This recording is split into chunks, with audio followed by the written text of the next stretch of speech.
PC Ghosh commission report మీద హరీష్ రావు తెగ భుజాలు తడుముకుంటున్నారని ప్రభుత్వ విపాది శ్రీనివాస్ అన్నారు.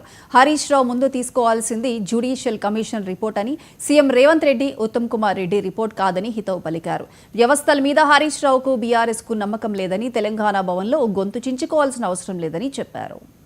గౌరవ పీసీ ఘోష్ కమిషన్ పైన హరీష్ రావు గారు తెగ భుజాలు తడుముకుంటున్నాడు.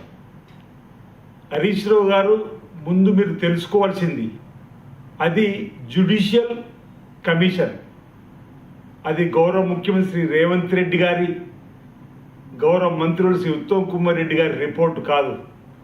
అది ముందు వాస్తవాలు తెలుసుకోంటున్నా. పీసీ ఘోష్ గారు సుప్రీంకోర్టు మాజీ న్యాయమూర్తి, మచ్చలేని మనిషి. ఆయన పైన విమర్శలు చేస్తే, ఆయన అనుమానిస్తే ఆకాశం పైన ఉమ్ము వేసినట్టే అన్నమాట సందర్భంగా చెబుతూ,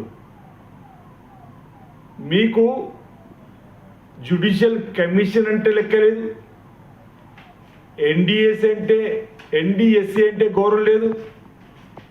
అసలు మీకు వ్యవస్థలపైనే నమ్మకం లేనటువంటి సందర్భంలో 16 మాసాలు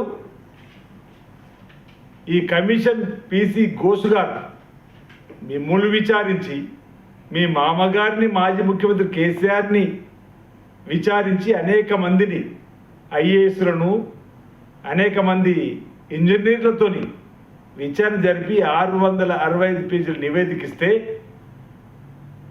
తెలంగాణ భవన్లో గొంతెంతుకొని అరుస్తున్నాడు, గొంతు చించుకొని. తెలంగాణ భవన్లో వాళ్ళ పార్టీ ఆఫీసులో గొంతు చించుకొని అరుస్తున్నాడు. గౌరవ